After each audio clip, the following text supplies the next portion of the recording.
दोस्तों, किसी भी तरह की बर्थडे पार्टीज का नाम सुनकर सबसे पहले हमें केक का ख्याल आता है। और ये बात सही भी है, क्योंकि केक के बगैर हर बर्थडे पार्टी अधूरी सी लगती है। और कुछ लोग तो सिर्फ बर्थडे पार्टी में केक खाने के लिए आते हैं, लेकिन क्या आप सभी ने ये कभी सोचा है कि बर्थडे पार्टीज में केक काटने, ताली बजाने या फिर कैंडल्स बुझाने का ट्रेडिशन कैसे और कहाँ से आया? ये सब जानने के लिए इस वीडियो को एंड तक ज़रूर देखें। आई एम श्योर कि आप सभी को ये वीडियो में बहुत ज़्यादा मज़ा आएगा। मैं हूँ फैक्ट्स गुरु और इस वीडियो का टाइटल है the origin of the cake. चलिए इस वीडियो को शुरू करते हैं। Let's start.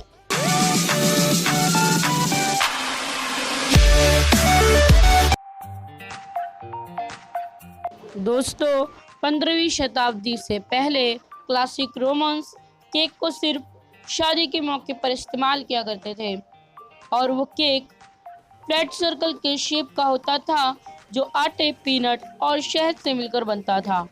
और आगे चलकर 15वीं शताब्दी के दौरान बेकरीज ने अपनी मार्केटिंग को बढ़ाने के लिए वन लेयर केक बनाना शुरू किया, जो खास तौर पर बर्थडे के लिए हुआ करता था।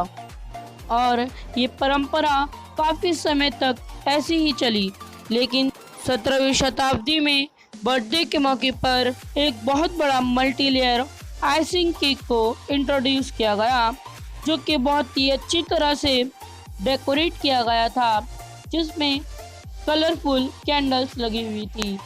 लेकिन इसके बहुत ही ज़्यादा महंगे होने की वजह से इसे सिर्फ अमीर लोग ही अफोर्ड कर सकते थे, जो कि सोसाइटी में अमीर और गरीब का फ़र्क दिखाता था।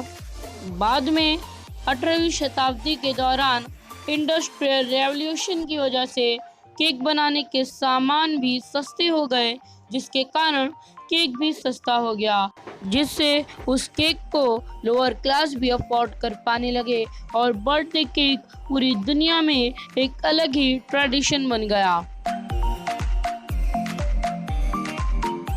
दोस्तों, अब हम ये जानते हैं कि बर्थडे में केक कट करने का ट्रेडिशन 15वीं शताब्दी में क्लासिक रोमन्स ने शुरू किया था, लेकिन उस समय इंडिया में बर्थडे के मौके पर मिठाई बांटने का रिवाज था, और हम भारतीय उस समय तक बेकिंग के प्रोफेशन को नहीं जानते थे।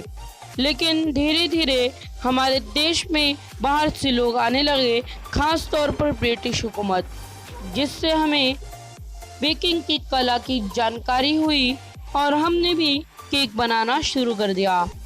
और दोस्तों, क्या आप जानते हैं कि इंडिया में सबसे पहला केक 1883 नवंबर में ब्रिटिश सरकार के कहने पर मामला बापू ने कर्नाटक की एक फैक्ट्री में बनाया, जिसके बाद से केक पूरे इंडिया में फैल गया। दोस्तों, बर्थडे के दिन केक और कैंडल्स का रिलेशन जानने के लिए हमें एशियन ग्रीक्स के ज़माने में जाना पड़ेगा, जहां एशियन ग्रीक्स चांद की देवी आर्टेमिस को श्रद्धांजलि देने के लिए केक पर कैंडल्स लगाया करते थे। और ये कैंडल्स छोटी होती थी, जो चांद की सुंदरता को दर्शाती थी। बाद में उन कैंडल्स को बुझा दिया करते थे। उनका मानना था कि कैंडल्स का धुआं उनकी विशेष को देवी देवताओं तक ले जाता है और उनकी विशेष को पूरा कर देता है।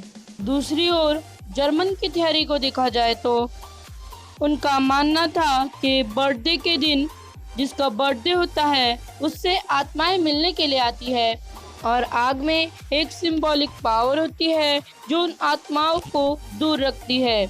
और उनका ये भी मानना था कि बर्थडे के दिन उस बर्थडे पर्सन को घेर लेने की वजह से आत्माएं उसके नज़दीक नहीं आती, और ताली बजाने या फिर गाना गाने से आत्माएं डरकर भाग जाती है।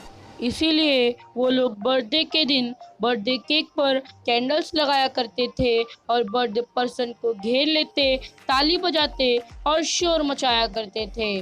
और इसीलिए आज हम बर्थडे के दिन को केक, कैंडल्स और सॉन्ग के साथ मनाते हैं। दोस्तों, आज के लिए बस इतना ही। इसी तरह के और भी अमेजिंग एंड मिस्टीरियस फैक्ट्स जानने के लिए हमारे चैनल को सब्सक्राइब करें, लाइक करें, दोस्तों में शेयर करें।